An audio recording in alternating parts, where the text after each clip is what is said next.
Feisty, fearless, and fair. She's an Emmy-winning journalist from the White House to war zones, telling all sides of the story. This is the Rita Cosby Show. It's Trump versus Biden, the first of two debates. Everything you need to know with play-by-play from the debate, Trump versus Biden. Now, here's Rita Cosby. Wow, it was one for the record books, guys, and news is breaking fast and furious. Within minutes of the debate, we are now seeing reports that Democratic operatives are saying it is hard to argue that Biden should be our nominee. They are admitting it was an enormous disaster for the current commander-in-chief. One Democratic source quoted on CNN saying, "We have a problem after Biden's performance tonight." Here's just a little bit, and it started really quick. You heard it here live on WABC Radio when me and Bill O'Reilly were together, and within minutes, this moment happened. Listen to Biden jumbling within minutes of the debate. Millionaires, trillionaires. He couldn't keep his answers straight. And it was painful. Number two, that $2 trillion tax cut benefited the very wealthy. What I'm going to do is fix the tax system. For example, we have 1,000 trillionaires in America. Billionaires in America. And it went lower and lower from there. And here is one of the zingers. Trump said after Biden had some more slurry, dismantled verbiage. And since I've changed the law, what's happened? I've changed it in a way that now you're in a situation where there are 40% fewer people coming across the border illegally. That's better than when he left office. And I'm going to continue to move until we get the total ban on the total initiative relative to what we're going to do with more Border Patrol and more asylum officers. President Trump? I really don't know what he said at the end of that sentence. I don't think he knows what he said either. Wow, that was a very powerful response. And President Trump was disciplined. He was focused. And the word people are saying tonight is presidential. Hands down, I believe President Trump won this debate in an enormous way and stayed on message for the most part. It was very effective. And Joe Biden, well, there is panic in the Democratic Party tonight.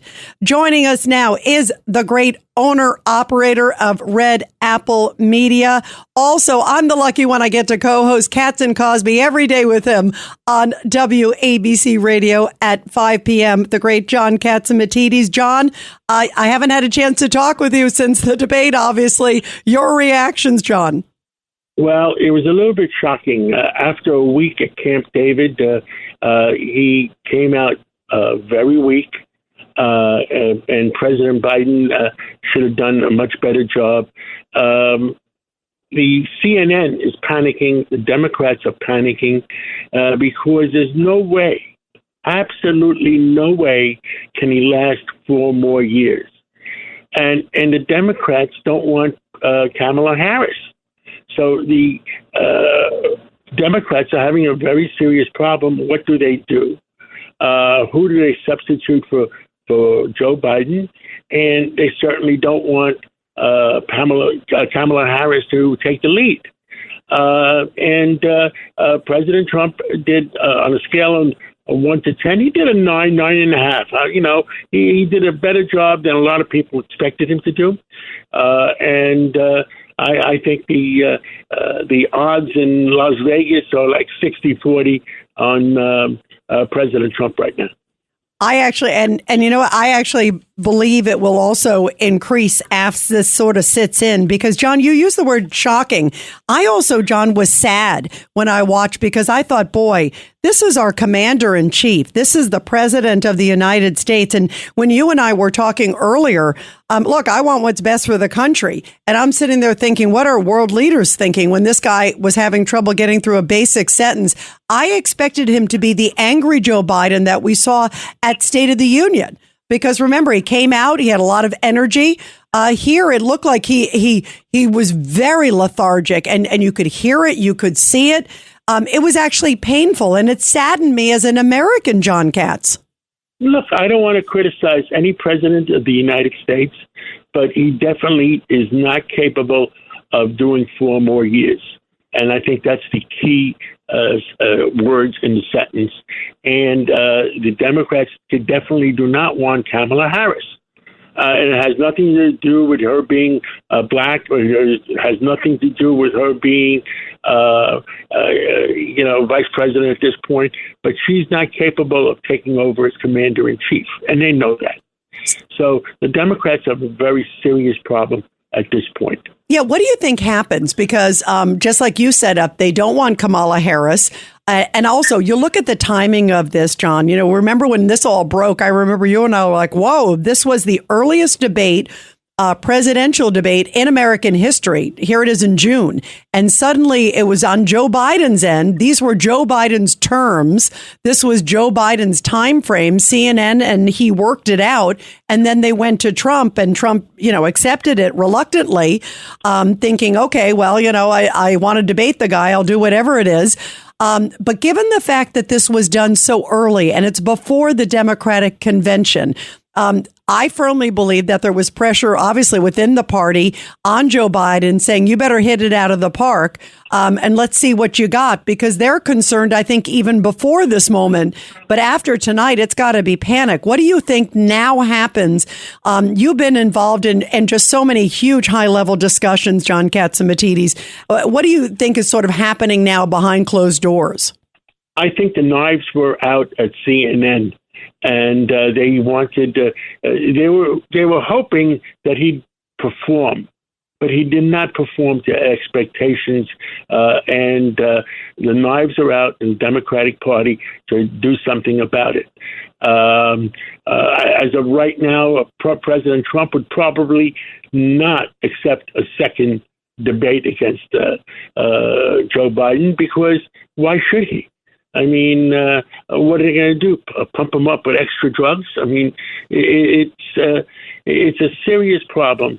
And if President Trump picks the right vice president, and the way I advised him at that dinner afterwards was pick your whole cabinet and show your team leading the charge, not just you, not just your vice president, but your whole cabinet. And I think that way he could have a great winning team. President Biden doesn't have a clue on how to solve the world's problems. And the way we talked about in the 5 o'clock show, the Cats and Cosby Show, is that the free world is only going to stay free if you have a strong United States leader. The rest of the free world is depending on the United States of America to keep the free world free. And right now, the alliance of Russia with North Korea, the alliance with Russia with Vietnam, the alliance with Russia with China and Iran, and Venezuela, and Cuba, and the evil empire, I would call it. Let me tell you something. They're going to keep going on. There's reports today, I just saw it a little while ago, that Iran is moving into Somalia. I mean, he doesn't have the courage to go after Iran. He never had the courage to go in and take care of the Houthis and open up the Suez Canal, open up the Red Sea. And right now, Iran has us prisoners.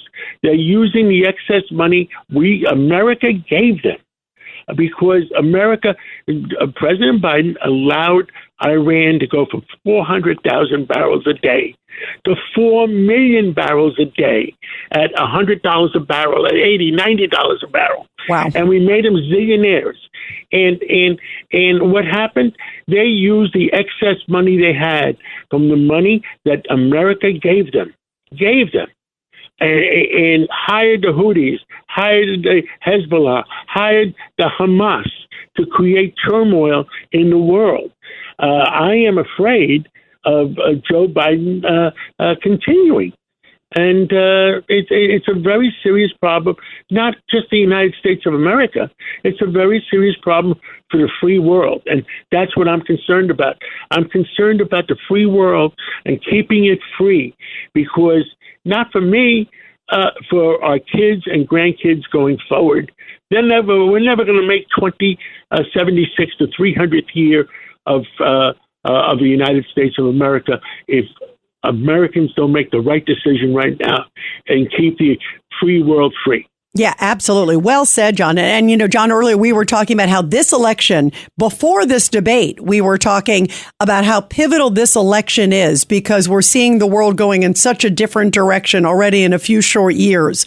And all the problems you just talked about with the Houthis taking advantage of America, the money going to Iran, so many of these bad actors that are banding in together.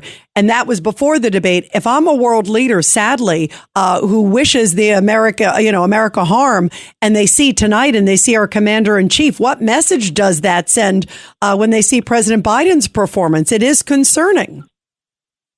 Well, it is very, very concerning. The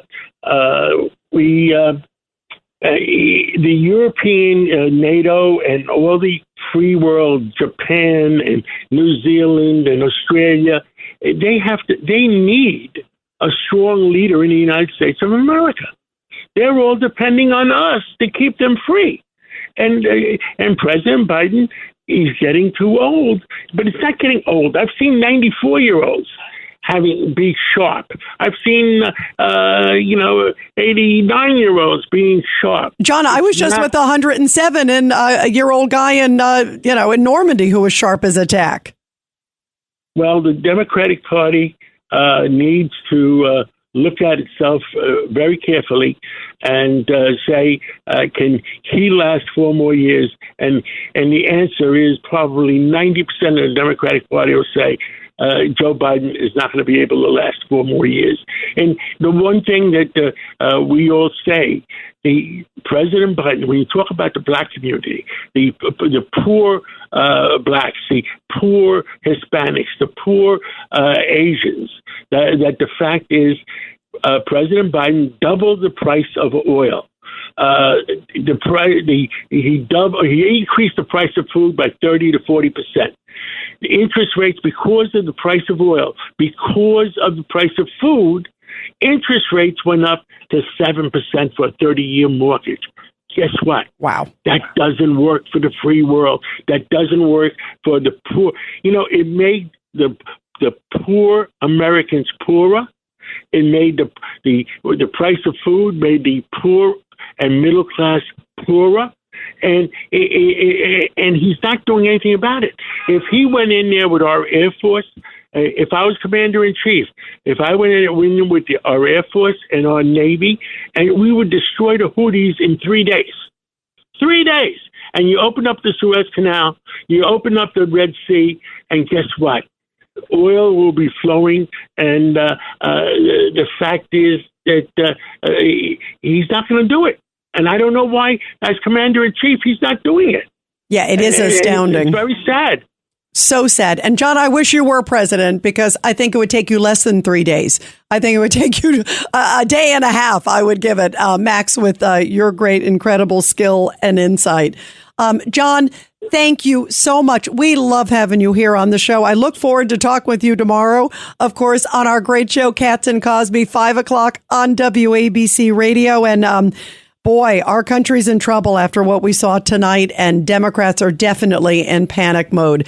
Really concerning, I think, for the whole world and the whole country when you see what we all saw. And John, I so appreciate your great insights always. Well, I look forward to it tomorrow at 5 o'clock, and it's about keeping the United States free. The migration crisis is a real crisis. The fentanyl coming through the Mexican borders because the Chinese gangs are feeding the Mexicans and killing 100,000 Americans a year. That's like 300 people a day. It's like a 737 going down every day for 300 days straight. I mean, they have no control over the borders. They have no control of the migrant situation. And now, Rita, they want to fly in 150,000 Palestinians. Who is going to select who are Palestinians that mean well, and who's going to select Palestinians that are Hamas? Yeah, you're right. You're right. They can't trust that it's going to be vetted carefully. They have not had a very good track record. Needless to say, it's been abysmal. John, we got a hard break, but I just want to say thank you. We love you. And I love how much you love this country. Thank you, John. And I can't wait to talk with you tomorrow more about this. It's going to be a great show on Cats and Cosby tomorrow. God bless America. And we need God's help right now, because the American people have to go the right direction and put somebody in there that's going to keep the free world free. Yeah, 100%. John, thank you. So well said. The great John Catsimatidis, host there on Cats and Cosby, along with me. I'm the lucky one to be with John. John, thank you so much. And everybody will have more right after the break. You're listening to The Rita Cosby Show. When you protect your corn and soy crops with Miravis Neal fungicide, you'll start seeing a lot more than just cleaner and greener fields. You'll get longer-lasting disease control, better plant health benefits, less plant stress, higher potential yield, and increased ROI potential. Ask your Syngenta retailer about Miravis Neo and start seeing more green in your fields, on your yield monitor, and in your wallet. Always read and follow label instructions.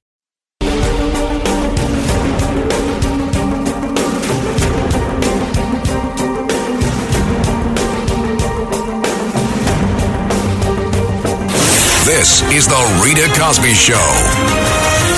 It's Trump versus Biden, the first of two debates. Everything you need to know with play-by-play from the debate, Trump versus Biden. Now, here's Rita Cosby. Well, you just heard from John Catsimatidis that he said there is no way that President Biden can be president another 4 years. Watching tonight, I didn't know if he was going to make it another 4 hours. He just had such low energy. He seemed disconnected. He didn't seem empathetic. He did not seem to connect. And he just seemed to be disoriented. It was incredibly disheartening, sad, and troubling for our country. Wow. Let's go to JC in Pennsylvania. Line 2. JC, your thoughts. Fierce, fearless, and fair. We're definitely not talking about Biden. That's for sure. President of the United States. He's not even being capable of being president of a kindergarten class. It's just totally unbelievable. He can't speak. You know what he reminds me of? Have you ever seen somebody lose their mind in front of you? I have. Yes. Okay. They just totally lose it. He's about to do that. And I don't wish this on anybody. Okay. Or he's going to have a stroke. He's talking low. It's raspy. Like this. That sounds like a person that's ready to have a stroke. And well, you know, it was so sad. He seemed so tired. Even his first words, I thought, oh my goodness, how is he going to get through 90 minutes? It was sad and very painful.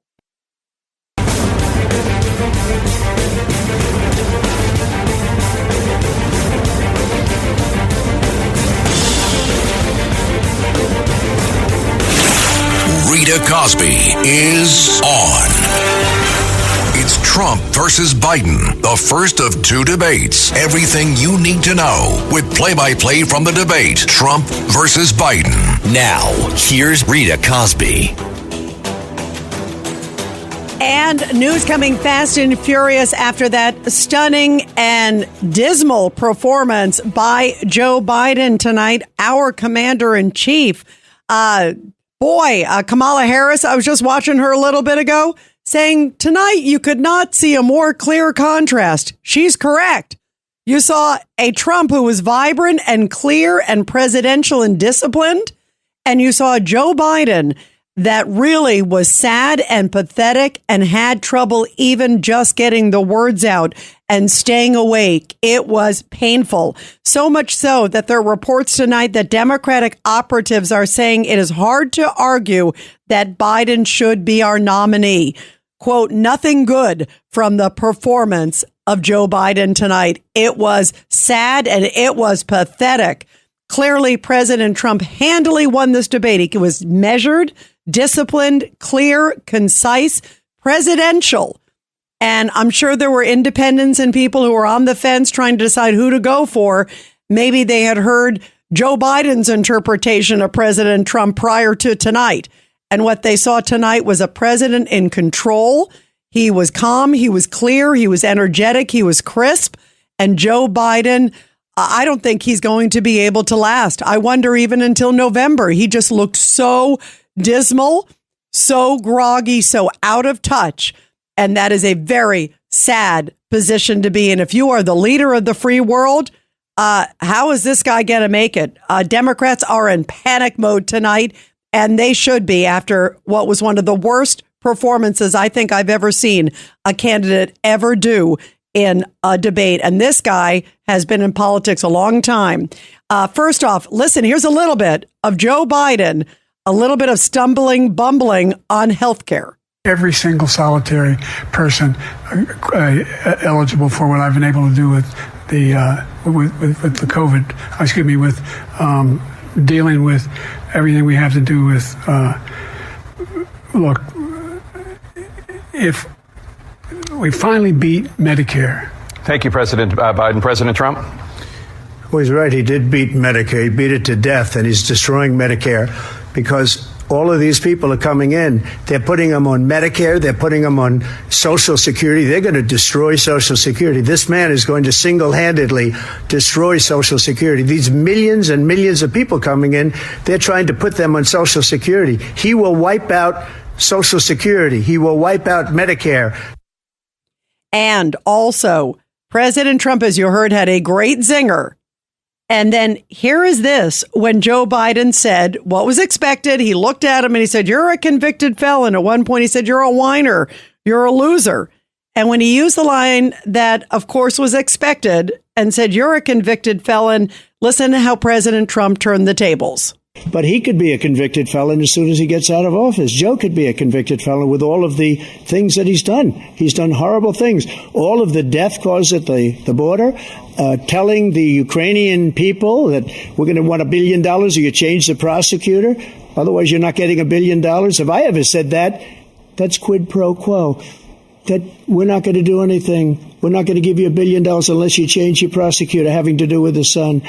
This man is a criminal. This man, you're lucky. You're lucky. I did nothing wrong. We'd have a system that was rigged and disgusting. I did nothing wrong. Wow. Boy, on point, energetic, and it was a home run for President Trump. Well, joining us now is President Trump's pollster, great political guru, John McLaughlin. John, your reaction to what we all witnessed tonight? Well, considering that Biden was the one who challenged us to debate, and he set the rules with CNN, they controlled the mics, they controlled the questionnaire, and the CNN moderators were not known to be friendly to President Trump, to say the least. But it turned out great because President Trump was ready, and President Biden, no matter how he tried to sugarcoat his record or try to, in some alternative universe, say things were good. He just can't tell the American people that anymore. We published a story today in Newsmax about our latest poll where the voters were already turning off Joe Biden and they're ready to go back to Donald Trump. Donald Trump's ahead in the polls. He's ahead in our polls, 46-44 over Joe Biden. That was before the debate as of yesterday. He's ahead of Kamala Harris, 47-42. That was yesterday before the debate. And Democrats are in a real panic right now because Donald Trump was a good president, but he's demonstrating with determination and fortitude, and he wants to be a great president. He wants to come back and be a better president, restore the economy, restore peace in the world, lower crime, keep people safe, fix the border. And that's what people want to hear. Because in our article we mentioned today, the voters don't want to hear about Joe Biden or Donald Trump. And by the way, it's very hard for me to tell Donald Trump that. They want to hear about what you're going to do to make their lives better. The number one issue in the country is inflation. 84% of all voters in this poll said inflation has impacted them negatively. And by the way, Joe Biden tried to spin it tonight like it's President Trump's fault, but it wasn't his message wasn't effective. His points weren't effective. And his style wasn't effective. He didn't say anything how he was going to fix the country. And he didn't seem to take any responsibility for the mess we're in. I felt from Joe Biden, there was no sort of introspection whatsoever, John McLaughlin. No, they keep on saying, oh, they should fact check Trump, and they keep accusing him of lying. And President Trump's facts were right on. I mean, I've been with him on the campaign trail. He does like multiple rallies in a day. He does interviews all day. He's like really sharp and in command, and he's determined to win. And the things they've thrown at him, think about this.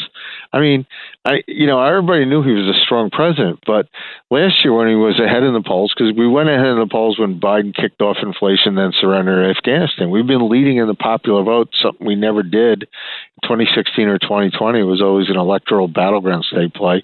But we went ahead when Biden surrendered Afghanistan, and we've been leading ever since.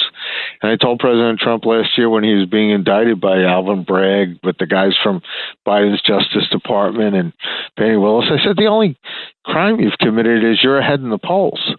And and America gets it. Like, they know 6 out of 10 voters tell us this is all politics. They know Biden's behind it. They know 54-31. They told us in a poll as of yesterday, Biden's trying to stop Trump from being president by putting him in jail. And people have had it. They're angry. They want inflation to go down. They want to go back to peace and prosperity. They don't want to have to worry about all these murders across the country. There was one tonight. Today, there was an arrest in Syracuse of, actually, the guy turned himself in. Yeah, I saw that. It was a migrant. I saw that. He was an Ecuadorian migrant here, Joe Biden's asylum program, and he killed a young woman on her 21st birthday and buried her body in a park in Syracuse. And, you've got a Democrat up there, the state senator Mannion, who was attacking Republicans for being intolerant and ignorant because we didn't want to accept, be a sanctuary state and accept these illegal immigrants and criminals. And President Biden, he just didn't have any good answers. And President Trump, it was like at some point, if it was a boxing match, you'd be begging the ref to throw in the towel because President Trump just, outdid him on policy, outdid him on facts the whole time. He was. People are saying he looked presidential. Democrats, it's 130 days to go, and Democrats are stuck because Joe Biden, those Democrat delegates are committed to Joe Biden.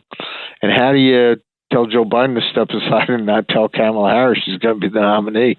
I mean, if they invoke the 25th Amendment against Joe Biden, she's the president. Right. So, so what happens now, John McLaughlin? Because I just said also what on one of the networks is quoting a Democratic operative saying it's hard to argue Biden should be our nominee. So what happens now? What do you think?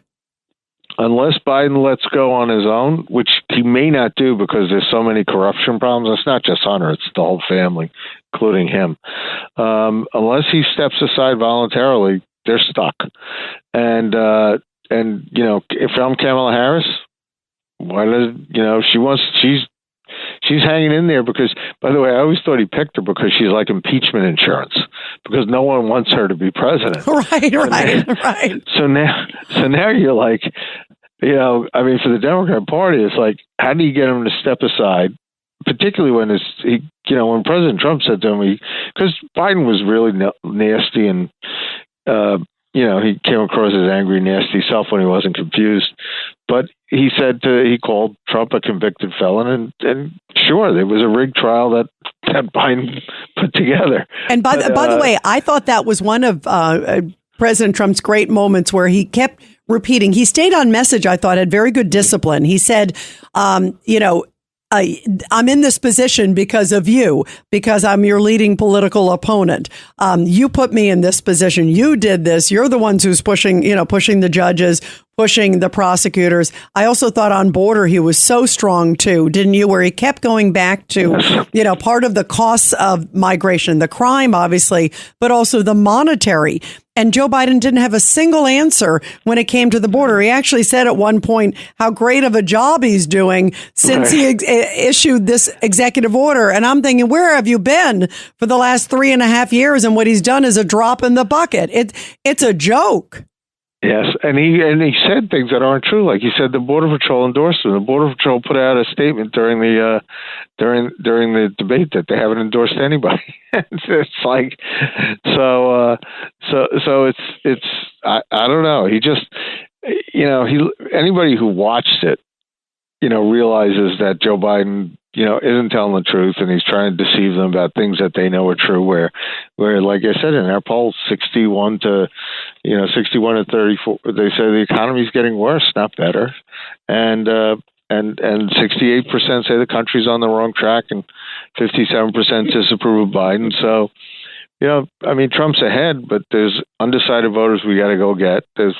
There's already like 4 or 5% of the total electorate voted for Biden in 2020 has switched to Trump. Well, I think you're going to get more after tonight. I'm telling you, John, after tonight, if I'm an independent voter and if they had any reservations about Trump, he was, I thought, very controlled, very presidential. It was a very sort of measured President Trump. And I think he certainly will gain a lot of points after tonight. Is there any expectation of what you think we'll see in some of the new polls post debate?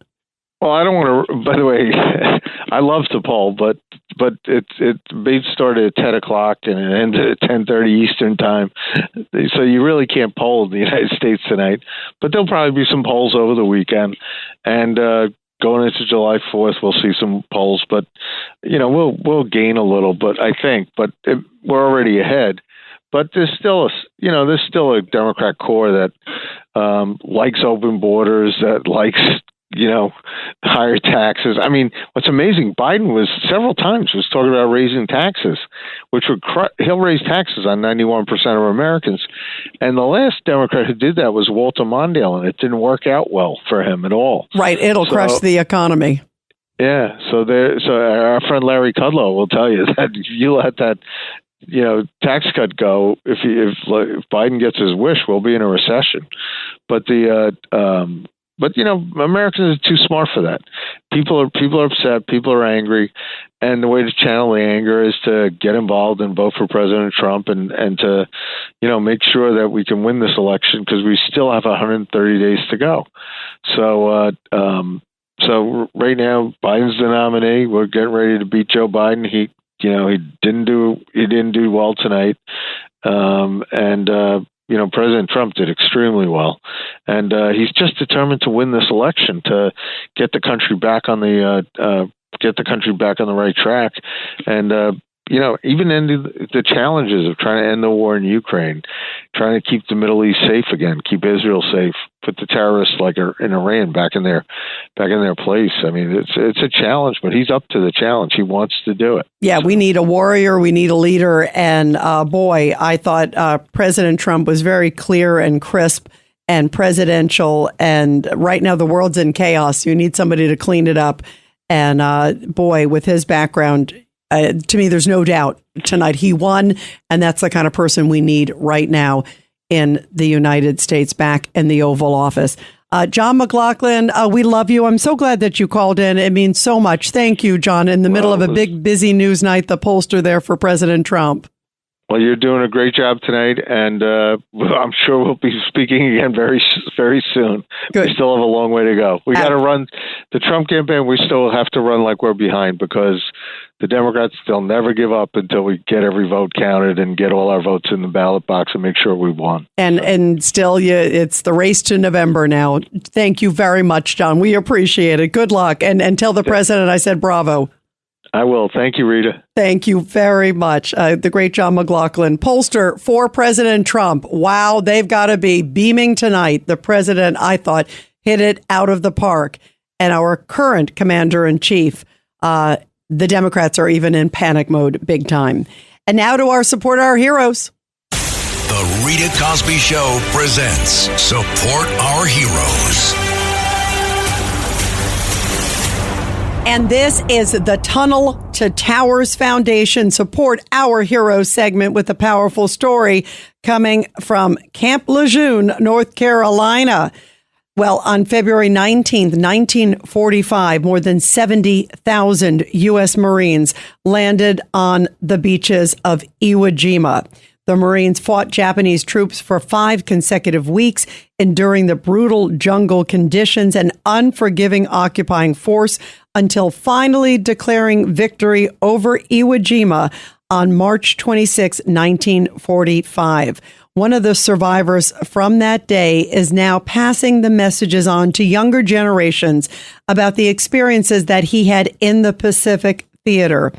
And Chester Clapper of Supply, North Carolina, well, he was drafted into the Marine Corps in 1943 at the age of 18. And after months of physical training and preparations, he was designated as a flamethrower for his unit, a role that was associated with its 92% casualty rate. He went there to Iwo Jima and also beyond, talking about the heroic moments of that day now to younger generations, and also speaking at the Officers Club at Marine Corps Base Camp Lejeune, talking about what he went through and the messages of leadership. Apparently, Marines and family members lined up for hours just to get a chance to see him and thank him for his service. And he also said he couldn't believe he was there and being recognized.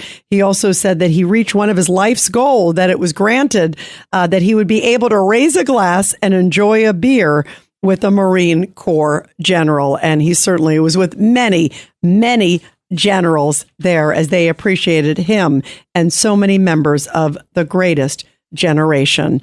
And everybody, as we are talking about the Great Tunnel to Towers Foundation, all it takes is just $11 a month. Donate $11 a month to the Great Tunnel to Towers Foundation at T2T.org, T number 2T.org. You're listening to The Rita Cosby Show.